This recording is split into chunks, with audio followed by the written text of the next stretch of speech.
Althea, Part 2. Hindi pa din lubos maisip ni Althea na kasal na siya at may asawa na. Why can't she remember that evening? She only has the video that Maurice took that night at malinaw na malinaw ang nasa video. It was not fake or edited. Siya yun at Dominic na asawa kuno niya. Hindi ka pa ba kakain?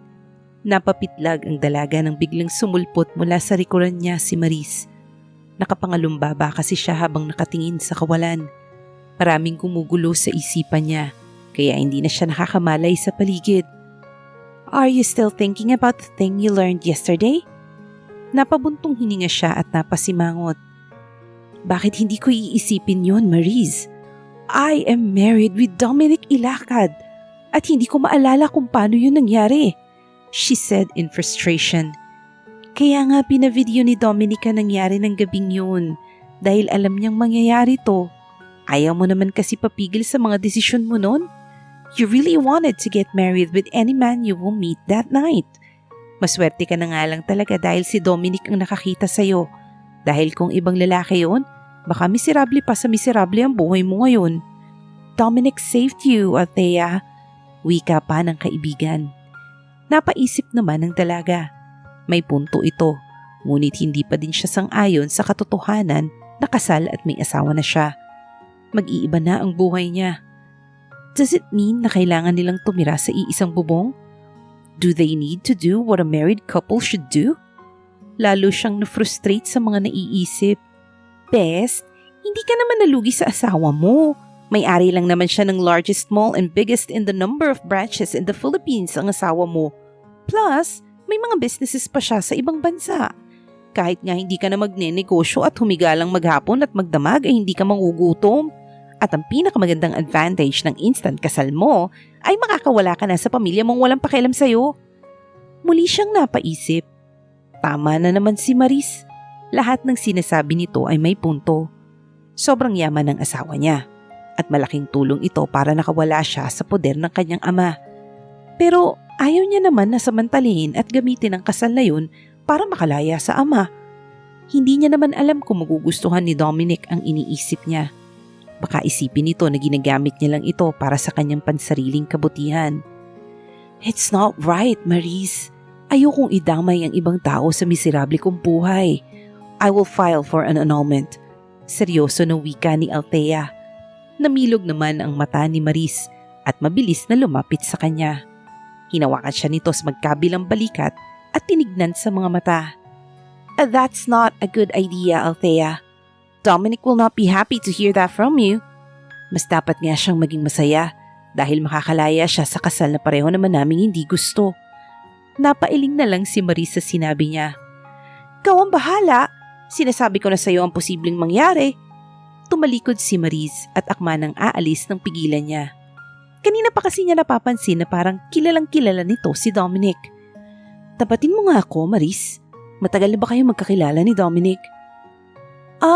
Medyo, sagot nito sa katuluyan ng umalis. Naiwan naman siya na muling nag-iisip. Kung magpa-file siya ng annulment, kakailanganin niya ng malaking halaga, lalo na at isang ilakad ang asawa niya. Sigurado siyang magiging mahaba ang proseso ng annulment sa Pilipinas at maraming pera ang kailangan niya. Mas malaking problema kapag nalaman ito ng kanyang ama. Naku, ano ba itong napasok ko? Sinabunutan niya ang sarili sa sobrang pag-iisip. Ano bang gagawin ko? Kumain ka at pumunta sa meeting place yun ng asawa mo. Kailangan niyo mag-usap. Yun ang dapat mong gawin. Sigaw ni Maurice mula sa labas ng kanyang silid. Nasa sala siguro ito at kumakain ng vegetable salad nito bilang diet. Tumayo siya mula sa inuupuang kama at lumabas ng silid. Tama nga ang hinala niya. Kumakain si Maurice ng vegetable salad. Nagtungo siya sa kusina at kumuha ng pagkain. Pero wala siyang ganang kumain dahil sa mga bagay na gumugulo sa isipan niya. Inilagay ni Althea sa lababo ang pagkain na kinuha saka bumalik sa kwarto. Nagtungo sa banyo at naligo. Mas tama siguro na makausap niya si Dominic tungkol sa kasal nila. Kailangan niya itong makumbinsi na ipa-annul ang kasal nila para sa ikabubuti nilang dalawa. Hindi na siya masyadong nag-ayos dahil si Dominic lang naman ang tatagpuin niya. Aalis na sana si Althea ng condo unit nila ni Maris nang may maalala siya. Tiningnan niya si Maris na nakatingin din sa kanya. Mukhang alam na nito ang kailangan niya. Saan kami magkikita ni Dominic? Tanong niya rito. Ngumisi naman si Maris. Kanina pa siya naghihintay sa Thea Coffee Shop. Kinindatan siya nito na ikinakunot ng noo niya. Mukhang si Maris pa ang natutuwa sa mga pangyayari sa buhay niya. Umalis siya at nagtungo sa coffee shop. She parked her car before entering the shop. Marami ng tao kapag breakfast hour kaya expected na niya ang ilang mga nakakakilala sa kanya. Pero hindi yun ang kanyang pakay. She looked around the shop to see if Dominic is around. Sa isang mesa sa sulok ng shop ay napansin niya ang lalaking naka-eyeglasses at nagbabasa ng magazine. Hindi siya pwede magkamali. Ito si Dominic. Ang iba nagiging mukhang nerd kapag naka-eyeglasses. Pero bakit ang binata mas lalong nakadagdag sa kagupuhan ang salamin na suot? Hindi nakakasawang pagmasdan ang mukha nito na bagaman laging seryoso ay napakagwapo pa rin. Their eyes met when he lifted his head and looked at her. His thin lips moved upwards to form a smile. Nakaka-inlove ang ngiti nito, kaya hindi niya alam kung ano ang magiging reaksyon sa ngiting yun. Inayos na lamang ni Althea ang sarili at itinago sa kaloob-looban niya ang paghanga sa kagupuhan ng binata. Naglakad siya palapit sa inuukupan nitong mesa. She pulled a chair and seated. Good morning, Althea. Bati ni Dominic na tinanggal ang salamin at sinara ang magazine. That's the magazine where she was the cover. That was 4 years ago. A year after Albert and her broke up. Bakit kaya ito ang binabasa ni Dominic? It's a magazine about women. Good morning, Mr. Ilacad. Ganting bati niya. Tumaas ang gilid ng labi nito na nakapagpabuhay sa kanyang tinatagong paghanga rito. Is that how you want to be called, Mrs. Ilacad? Seryoso na saad ni Dominic. Nanlaki naman ang mata ni Althea sa pagtawag nito sa kanya. That's not what I meant. I'm just being formal. Depensa niya. Althea is fine. Anya. Don't be formal in front of me. I am just your husband, Althea. The way he said the word husband feels like she's in heaven. Ang sarap pakinggan, pero hindi tama. Ayaw niya itong idamay sa gulo ng buhay niya. Marrying him that night is a big mistake, and that's what we need to talk about, Dominic. Umayos siya ng upo para sabihin dito ang plano tungkol sa annulment. Pero hindi pa siya nagsasalita ay may sinabi na kaagad ito na hindi niya inaasahan. If you're thinking about an annulment, that won't work out on me, Althea. Pero, Althea, marriage is a sacred union of two people. That's what I've been telling you that night when you kept on pushing about that marriage. Napabuntong hininga siya at pinipigilan ng sarili na maubos ang pasensya. Mukhang mahihirapan siya na kumbinsihin ng binata. I was drunk that night. Hindi ko alam ang sinasabi ko. Kaya nga ilang beses kitang pinigilan, di ba? You even called the lawyer and the municipal mayor that you know para lang maikasal tayo. Pinigilan ka din ni Maris, pero ayaw mong magpapigil. Have you watched the video? We kept on explaining the situation to you but you didn't care. Maybe 3 years is more than enough for you to realize the decision you made. Tiim ang bagang na wika ni Dominic. Alam niyang wala siyang laban sa lalaking kaharap na kung tutuusin ay asawa nga niya. Natahimik na lamang siya nang sumeryoso ito. Bagsak ang balikat niya na umuwi sa kondo nila ni Maris. Walang nangyari sa pag-uusap nila ni Dominic. Annulment is not a good idea for Dominic. Masyado nitong pinapahalagahan ang kasal kahit na wala namang feelings na involve. Their marriage was just a piece of paper that happened because she was drunk and became impulsive. Naging padalos-dalos ang mga desisyon niya. Hindi nga din niya akalain na tinawagan pa niya ang mayor na kilala ng ama niya para lang ikasal sila. That man maybe not told her father about her marriage. Dahil kung nalaman ng dad niya ang tungkol doon, siguradong babalik siya sa madilim na bahay nito sa probinsya kasama ang pamilya nito na kinamumuhian niya. Let me guess, hindi siya pumayag sa gusto mo, no? Umupo si Maris sa couch katabi niya. Tama ka. Mukhang kakailanganin ko ng mga koneksyon para maipa-annul ang kasal namin. Yun na lang ang huling naiisip niyang paraan bago pa makarating sa ama niya ang balita. At sa tingin mo naman walang mga koneksyon ang asawa mo. Nakalimutan mo na yata na isang ilakad ang pinakasalan mo. Lalo siyang na-stress sa sinabi ni Maris. Kanina ba to kampe? Sa kanya o sa ilakad na yun? Pakiramdam niya wala siyang karamay. Ano bang meron sa pagiging ilakad ng lalaking yun para hindi ko siya pwedeng hiwalayan? Kung tutuusin nga, pabor pa sa kanya ang gagawin ko dahil mas makahahanap siya ng matinong asawa. Nakakainis naman oh! Hindi niya napigilang magpapadyak sa sobrang inis. Maris laughed at her. Paano kung ikaw yung gusto niya? Iningusan niya ang kaibigan. That's impossible. Kontra niya. Ngunit sa puso niya ay may saya siyang naramdaman. Huwag kang hibang, Althea. Hindi ka pa nakaka-move on sa panloloko ni Albert. Baka di mo nakayanin kapag naulit pa yon. Anya sa sarili. Imposible ang sinasabi mo, Maris. Dominic won't like me. Bago pa may masabing hindi maganda si Maris, ay iniwan na niya ito at nagtungo siya sa kanyang silid. Kinuha niya ang kanyang laptop at may hinanap doon. She googled Dominic Ilacad. Curious na curious siya sa katauhan ng lalaking pinakasalan niya nung gabing wala siya sa sarili. Maraming resulta ang lumabas, pero isa ang nakapukaw ng atensyon niya. Impormasyon yun tungkol sa family background nito. Doon niya nalaman na pareho pala sila ng sitwasyon nito. He's an illegitimate child like her. They're on the same boat. Kaya pala napakahalaga para rito ang kasal. Dahil yon ang ipinagkait sa ina nito, kaya ito naging anak sa labas. Now she knows where he's coming from. Nauunawaan niya ito sa bagay na yon. Pero iba ang sitwasyon nila sa sitwasyon ng ina at ama nito. Dahil wala silang anak, hindi na niya binasa pa ang ibang detalye. Isinara niya ang laptop at pasalampak na humiga sa kama. She stared at the ceiling while thoughts keep coming and going in her head. Napabangon lamang si Althea nang kumatok at pumasok sa kanyang silid si Maris.